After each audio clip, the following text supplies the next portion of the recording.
Perkenalkan, saya Santi Anggraini dengan NIM PMM 2200 akan membahas tentang penyusunan APBDes atau Anggaran Pendapatan dan Belanja Desa. Agenda kita hari ini adalah membahas tentang yang pertama, pengertian penyusunan APBDes, manfaat penyusunan APBDes, pihak yang terlibat dalam penyusunan APBDes, unsur-unsur dalam APBDes, alur dan asas penyusunan APBDes, serta contoh hasil penyusunan APBDes. Nah, yang pertama kita akan membahas tentang pengertian APBDes. APBDes atau Anggaran Pendapatan dan Belanja Desa merupakan rencana tahunan desa yang dituangkan dalam bentuk angka-angka yang mencerminkan berbagai kegiatan penyelenggaraan dan pelaksanaan pembangunan desa, yang di dalamnya tertuang konsep pemerintahan desa yang memuat perkiraan pendapatan, rencana belanja, program dan kegiatan, rencana pembiayaan yang dibahas dan disetujui bersama oleh pemerintah desa dan BPD atau Badan Permusyawaratan Desa, dan ditetapkan dengan peraturan desa untuk mencapai tujuan dan pembangunan dan mengatur desanya. Dalam Permendagri nomor 113 tahun 2014 menjelaskan bahwa keuangan desa sendiri adalah semua hak dan kewajiban desa yang dapat dinilai dengan uang serta segala sesuatu yang merupakan uang dan barang yang berhubungan dengan pelaksanaan hak dan kewajiban desa. Pelaksanaan APBD sendiri dilakukan oleh pemerintah desa, di mana pemerintah desa sudah diberi kewenangan penuh untuk mengelola keuangannya secara bertanggung jawab. Penyelenggaraan pemerintah desa yang outputnya berupa pelayanan publik, pembangunan, dan perlindungan masyarakat harus disusun perencanaannya setiap tahun dan dituangkan ke dalam APBDes ini. Selanjutnya ada manfaat penyusunan APBDes. Di antaranya yang pertama, APBDes sebagai panduan bagi pemerintah desa dalam menentukan strategi operasional kegiatan berdasarkan kebutuhan dan ketersediaan dana pendukung.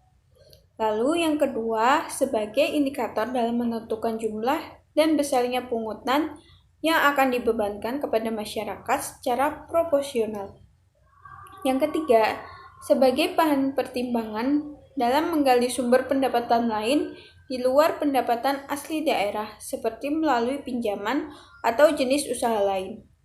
Yang keempat, memberikan kewenangan kepada pemerintah desa untuk menyelenggarakan administrasi keuangan desa sesuai dengan peraturan yang telah ditetapkan. Selanjutnya, memberikan arahan terhadap penyelenggaraan pemerintahan desa sekaligus sebagai sarana untuk melakukan pengawasan terhadap seluruh kegiatan pemerintah desa. Lalu, sebagai gambaran mengenai arah kebijakan pembangunan pemerintah desa setiap tahun anggaran. Lalu, memberikan isi terhadap model penyelenggaraan pemerintah desa dalam mewujudkan good governance atau pemerintahan yang baik. Yang terakhir, untuk meningkatkan pelayanan terhadap masyarakat melalui perencanaan pembangunan dan pembiayaan secara komprehensif. Selanjutnya, ada pihak yang terlibat dalam penyusunan APBDes. Yang pertama ada pemerintah desa. Pemerintah desa di sini yaitu kepala desa dan perangkat desa. Perangkat desa sendiri itu terdiri dari sekretaris, bendahara, dan kepala seksi atau kepala urusan sesuai dengan kebutuhan kelengkapan desa. Kepala desa bersama BPD menyusun RKP desa, yaitu Rencana Kerja Tahunan Pemerintah Desa dalam menyelenggarakan program pembangunan dan pelayanan di desanya. Pemerintah desa bersama dengan kepala desa selaku unsur pelaksana pemerintah desa memiliki peran yang strategis, yaitu menyusun rancangan peraturan desa mengenai APBDes, mengajukan rancangan peraturan desa mengenai APBD desa untuk dibahas dan ditetapkan bersama BPD, lalu menyampaikan rancangan peraturan desa tentang APBD desa yang telah disetujui bersama BPD sebelum ditetapkan oleh kepala desa paling lama 3 hari kepada Bupati untuk dievaluasi. Lalu melaksanakan APBDes melalui penetapan keputusan desa atau keputusan kepala desa. Yang terakhir, mengkoordinasikan pembangunan desa secara partisipatif dan menyelenggarakan usulan pemerintahan, pembangunan, dan kemasyarakatan. Yang kedua ada BPD atau Badan Permusyawaratan Desa. Badan Permusyawaratan Desa ini berperan dalam mengevaluasi hasil pengawasan APBDes tahun lalu dengan melibatkan kelembagaan desa serta masyarakat. Lalu menampung aspirasi, saran, dan masukan masyarakat berkaitan dengan peraturan desa, khususnya mengenai rancangan APBDes. Lalu membahas rancangan peraturan desa mengenai APBD desa yang disampaikan oleh kepala desa. Terakhir, melaksanakan pengawasan terhadap jalannya APBDes. Lalu selanjutnya ada masyarakat. Peran anggota masyarakat dalam penyusunan APBDes diantaranya adalah menyampaikan aspirasi, dan masukan kepada BPD dan pemerintah desa, terlibat aktif dalam rapat dengar pendapat atau rapat paripurna pembahasan dan penetapan APBDes. Lalu memberikan dukungan terhadap rancangan APBDes yang partisipatif, transparan, akuntabel, dan memihak kepentingan dan kesejahteraan masyarakat. Selanjutnya ada Bupati. Bupati atau wali kota harus menetapkan hasil evaluasi rancangan peraturan desa tentang APBDes paling lama 20 hari kerja.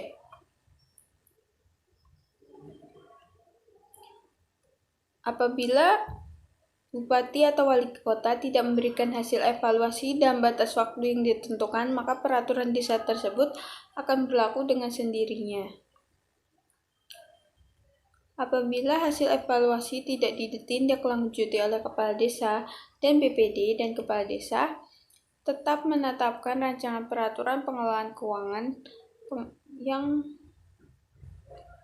dikelola dalam 1 tahun anggaran, yakni mulai tanggal 1 Januari sampai dengan 31 Desember. Selanjutnya akan dibahas mengenai unsur-unsur dalam penyusunan APBDes. Yang pertama ada pendapatan desa. Pendapatan desa terdiri dari 2 pendapatan, yaitu pendapatan asli desa dan pendapatan transfer. Pendapatan asli desa terdiri dari hasil usaha, hasil aset, swadaya, pendapatan asli desa lain.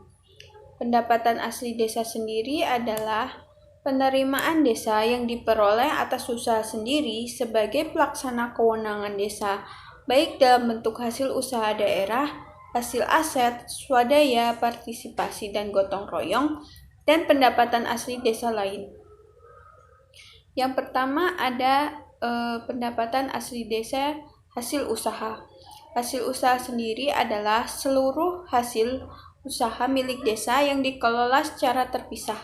Salah satu dari hasil usaha yang menimbulkan penerimaan bagi pendapatan desa diantaranya hasil BUMD desa. Contohnya adalah koperasi unit desa yang modalnya sebagian besar dimiliki oleh desa. Lalu yang kedua ada hasil aset.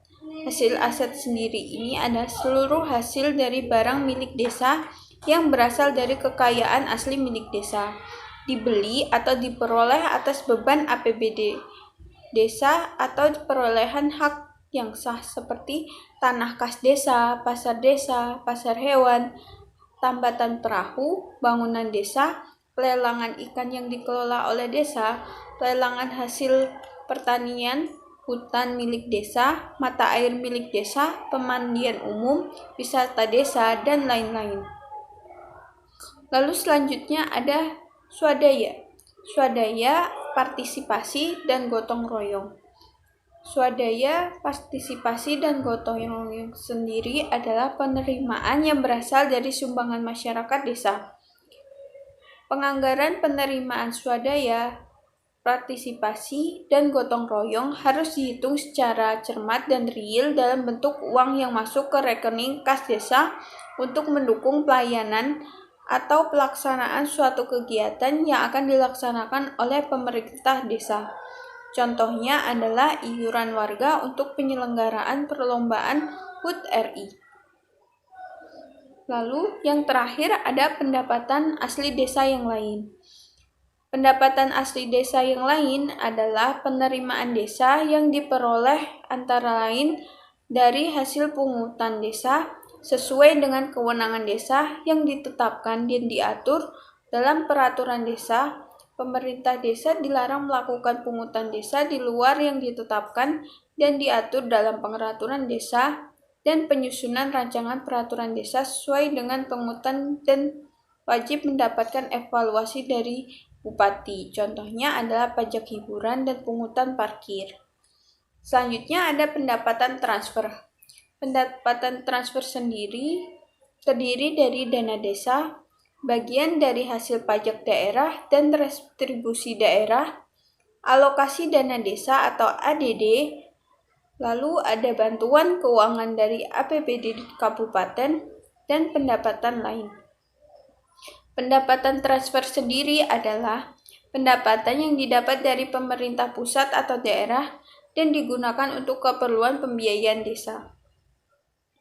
Yang pendapatan transfer yang pertama ada dana desa.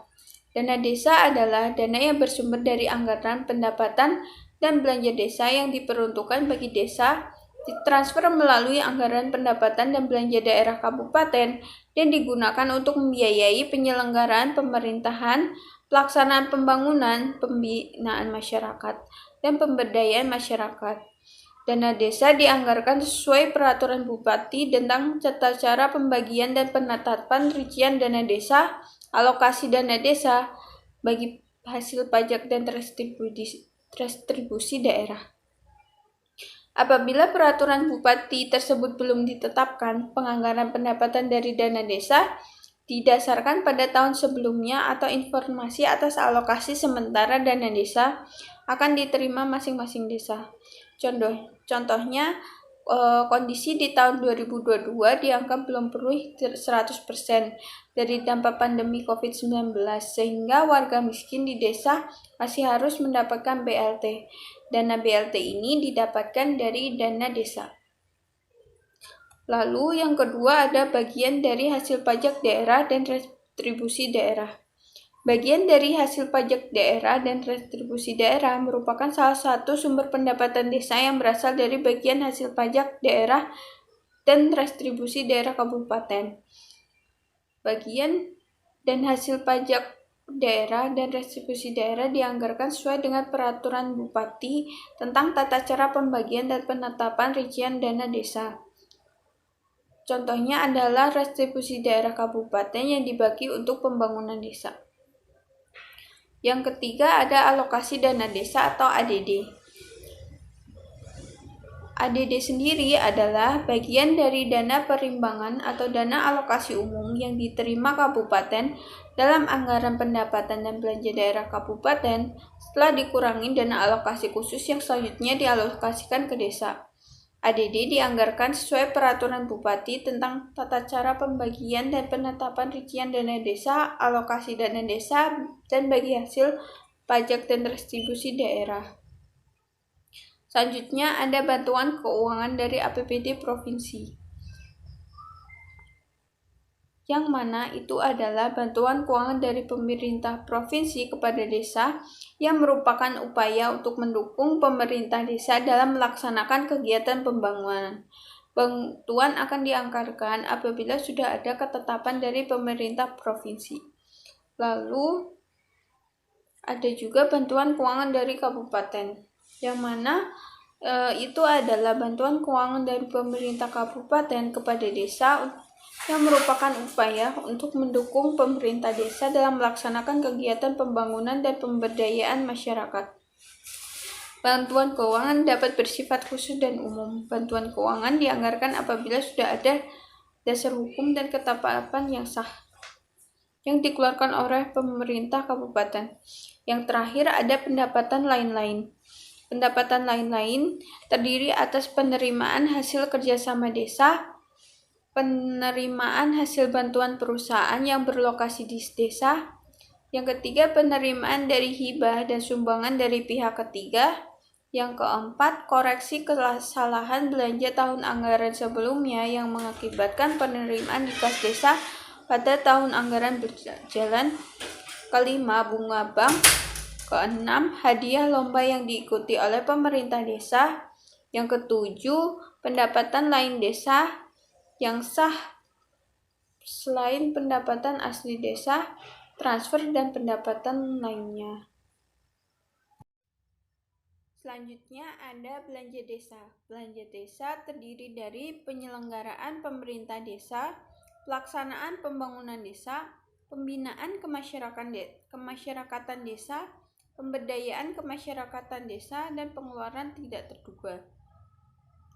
Belanja desa sendiri menurut Permendagri tahun 2018 pasal 1 angka 13 dikatakan bahwa semua pengeluaran yang merupakan kewajiban desa dalam satu tahun anggaran dan tidak diterima kembali oleh desa. Belanja desa disusun secara berimbang antara penerimaan dan pengeluaran, dan penggunaan keuangan desa harus konsisten, yaitu maksudnya sesuai dengan rencana, tepat jumlah, dan tepat peruntukan, dan sesuai dengan ketentuan perundang-undangan yang berlaku. Merujuk pada pasal 74 Undang-Undang Nomor 6 Tahun 2014 tentang Desa, belanja desa diprioritaskan untuk memenuhi kebutuhan pembangunan yang disepakati dalam musyawarah desa sesuai dengan prioritas pemerintah daerah kabupaten atau kota, pemerintah daerah provinsi, dan pemerintah pusat. Belanja desa yang pertama yaitu penyelenggaraan pemerintah desa. Bidang penyelenggaraan pemerintah desa sendiri diklasifikasikan menjadi beberapa sub bidang belanja. Antara lain yang pertama, penyelenggaraan penghasilan tetap, tunjangan, dan operasional pemerintah desa. Yang kedua, sarana dan prasarana pemerintah desa.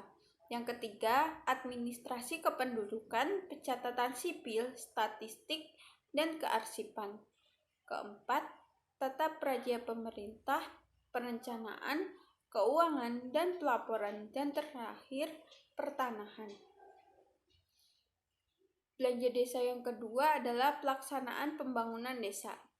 Untuk pelaksanaan pembangunan desa diklasifikasikan dalam beberapa sub bidang, diantaranya yang pertama di bidang kesehatan, pendidikan, pekerjaan umum, penataan ruang, kawasan pemukiman, kehutanan, lingkungan hidup, perhubungan, komunikasi, informatika, energi dan sumber daya minyak, serta pariwisata. Yang ketiga, ada pembinaan kemasyarakatan desa. Untuk klasifikasi subbidang pembinaan kemasyarakatan desa sendiri terdiri dari ketentraman, ketertiban, dan perlindungan masyarakat. Kedua, kebudayaan dan keagamaan. Ketiga, kepemudaan dan olahraga. Dan terakhir, kelembagaan masyarakat. Lalu yang keempat ada pemberdayaan kemasyarakatan desa.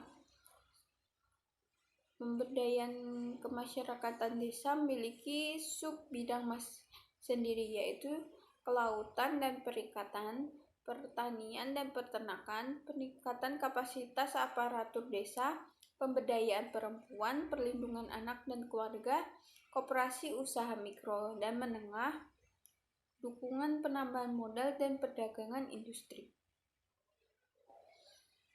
Yang terakhir ada pengeluaran tidak terduga. Subbab dari bidang pengeluaran tidak terduga itu yaitu untuk penanggulangan bencana, keadaan darurat, dan keadaan mendesak. Selanjutnya ada pembiayaan desa. Pembiayaan desa sendiri adalah semua penerimaan yang perlu dibayar kembali dan atau pengeluaran yang akan diterima kembali baik pada tahun anggaran yang bersangkutan maupun pada tahun anggaran berikutnya. Pembiayaan desa terdiri dari penerimaan pembiayaan dan pengeluaran pembiayaan. Yang termasuk penerimaan pembiayaan ada silpa tahun sebelumnya, pencairan dana cadangan, hasil penjualan kekayaan desa yang dipisahkan kecuali tanah dan bangunan. Sedangkan termasuk pengeluaran pembiayaan ada pembentukan dana cadangan dan penyertaan modal. Yang pertama ada penerimaan pembiayaan. Penerimaan pembiayaan merupakan sejumlah uang yang ditransfer melalui rekening pemerintah, baik itu pemerintah pusat, provinsi maupun kabupaten ke rekening kas daerah, desa atau hasil penjualan kekayaan desa yang dipisahkan.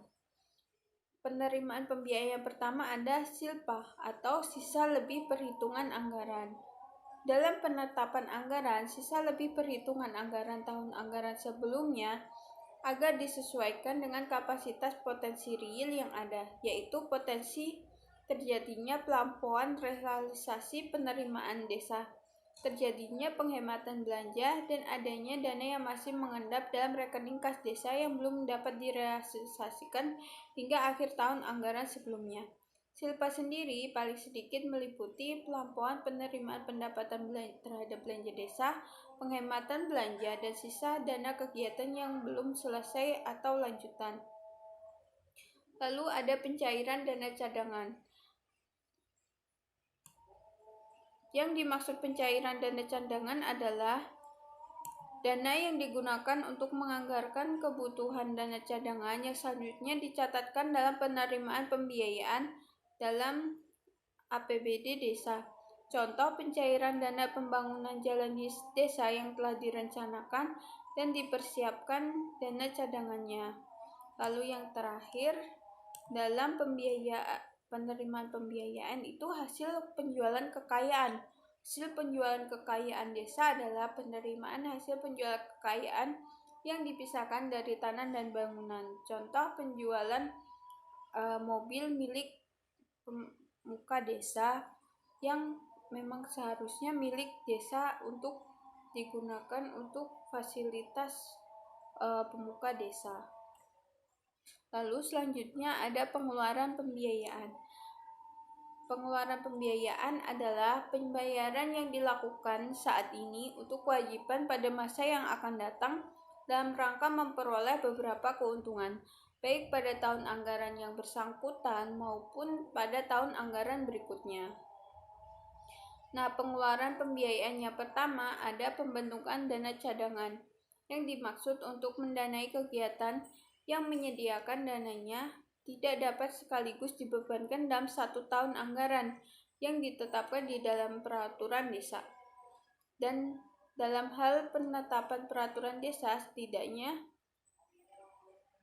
memuat beberapa hal penting, yaitu yang pertama penetapan tujuan pembentukan dana cadangan, program kegiatan yang akan dibiayai dari dana cadangan, besaran dan rincian tahunan dana anggaran yang harus dianggarkan, sumber dana cadangan, tahun anggaran pelaksanaan dana cadangan.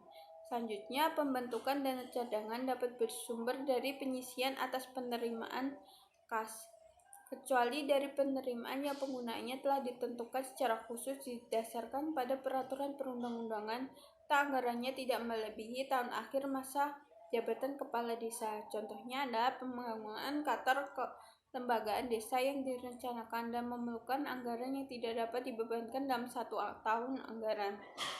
Lalu, pengeluaran pembiayaan yang terakhir ada penyertaan modal. Penyertaan modal yang dimaksud untuk menganggarkan kekayaan pemerintah desa yang diinvestasikan dalam BUM desa untuk meningkatkan pendapatan desa atau pelayanan terhadap masyarakat. Selanjutnya, saya akan menjelaskan tentang alur penyusunan APBDes. Dalam pengelolaan keuangan desa yang baik harus berdasarkan pedoman yang telah diatur oleh pemerintah desa, yakni dalam Permendagri nomor 113 tahun 2014 tentang pengelolaan keuangan desa yang mencakup 5 poin penting, yaitu perencanaan, pelaksanaan, penatausahaan, pelaporan, dan pertanggungjawaban. Yang pertama ada proses perencanaan. Dimulai dari sekretaris desa yang menyusun rancangan peraturan desa tentang APBDes berdasarkan RKPdes dan disampaikan kepada kepala desa. Nah, rencana tersebut dibawa oleh kepala desa ke dalam Musrengbangdes, yaitu forum musyawarah yang membahas usulan-usulan rencana kegiatan pembangunan desa yang berpedoman pada prinsip perencanaan pembangunan partisipasi masyarakat desa serta transparansi pemerintahan kepada masyarakat. Rancangan tadi dibahas bersama dengan pemuka-pemuka desa dan Badan Pemusyawaratan Desa atau BPD. Lalu rancangan peraturan desa yang telah disepakati bersama paling lambat bulan Oktober tahun berjalan. Rancangan tentang APBDes lalu disampaikan kepada kepala desa. Disampaikan oleh kepala desa kepada bupati melalui camat atau sebutan lain paling lambat 3 hari sejak disepakati untuk dievaluasi. Lalu bupati menetapkan hasil rancangan tersebut atau evaluasi. Lalu yang kedua ada proses pelaksanaan. Proses pelaksanaan desa merupakan rangkaian kegiatan untuk melaksanakan APBDes dalam 1 tahun anggaran yang dimulai dari 1 Januari sampai dengan 31 Desember. Dalam anggaran pendapatan dan belanja desa, disusunlah rencana anggaran biayan atau RAB untuk setiap kegiatan yang menjadi dasar pengajuan surat permintaan pembiayaan atau SPP. Semua pendapatan desa dilaksanakan melalui rekening desa. Setiap pendapatan desa harus didukung oleh bukti yang lengkap dan sah. Khusus bagi desa yang belum memiliki pelayanan perbankan di wilayahnya, maka peraturan diserahkan kepada daerah. Program dan kegiatan yang masuk di desa merupakan sumber penerimaan dan pendapatan desa dan wajib dicatat dalam APBDes. Lalu selanjutnya ada proses penatausahaan. Proses penatausahaan ini adalah aktivitas pencatatan, penerimaan, dan pengeluaran dalam 1 tahun anggaran, dan pencatatan tersebut biasanya dilakukan dalam buku kas umum yang berfungsi untuk mencatat semua transaksi baik penerimaan maupun pengeluaran yang berkaitan dengan kas yang dilakukan oleh bendahara desa. Lalu selanjutnya ada proses pelaporan. Pelaporan ini dilakukan oleh bendahara dan bendahara desa wajib melaporkan menggunakan penggunaan dana, anggaran, pendapatan, dan belanja desa kepada kepala desa. Lalu yang terakhir ada proses pertanggungjawaban. Pertanggungjawaban pengelolaan keuangan desa menuntut bendahara untuk mengimplementasikan peraturan-peraturan yang telah ditetapkan untuk mengatur APBDes. Nah, biasanya proses pelaporan dan pertanggungjawaban ini dilakukan secara bersamaan. Karena pelaporan dan pertanggungjawaban biasanya terdiri dari laporan realisasi APBDes yang dilaporkan kepada masyarakat melalui media informasi atau secara tertulis dan bupati melalui camat. Lalu perlu laporan catatan atas keuangan, laporan aset tetap, realisasi kegiatan program sektoral masuk desa.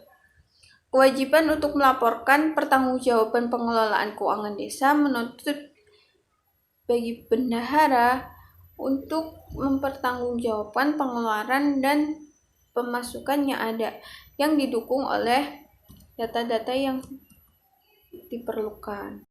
Selanjutnya, dalam penyusunan RAPDes diperlukan prinsip-prinsip atau asas-asas yang perlu dipertimbangkan dalam penyusunan APBDes. Yang pertama itu ada akuntabilitas, yaitu menyangkut kemampuan pemerintah desa dalam mempertanggungjawabkan kegiatan yang dilaksanakan dalam kaitannya dengan masalah pembangunan dan pemerintah desa. Lalu selanjutnya ada transparansi, yaitu keterbukaan pemerintah desa kepada masyarakat mengenai berbagai kebijakan atau program yang ditetapkan dalam rangka pembangunan desa. Selanjutnya ada partisipasi, yaitu menyangkut kemampuan pemerintah desa untuk membuka peluang bagi seluruh komponen masyarakat untuk terlibat dan berperan serta dalam proses pembangunan desa. Lalu selanjutnya ada yang bertanggung jawab. Nah, pemerintah desa perlu menyusun APBD secara tanggung jawab dan pelaporannya dapat dipertanggungjawabkan sesuai dengan kenyataannya. Lalu selanjutnya ada taat aturan, yaitu sesuai dengan peraturan yang telah ditetapkan, yaitu Permendagri nomor 113 tahun 2014. Lalu yang terakhir ada contoh pelaporan realisasi pelaksanaan APBDes Desa Ngerandu, Kecamatan Jati Asih, Kabupaten Bogor, lalu dengan tahun anggaran 2018, yang mana di dalamnya bisa kita lihat bahwa terdapat unsur-unsur yang telah saya jelaskan tadi. Nah, proses pelaksanaannya juga pasti menyesuaikan dari rancangan APBDes yang telah ditetapkan sebelumnya. Sekian penjelasan dari saya, kurang lebihnya mohon maaf. Wassalamualaikum warahmatullahi wabarakatuh.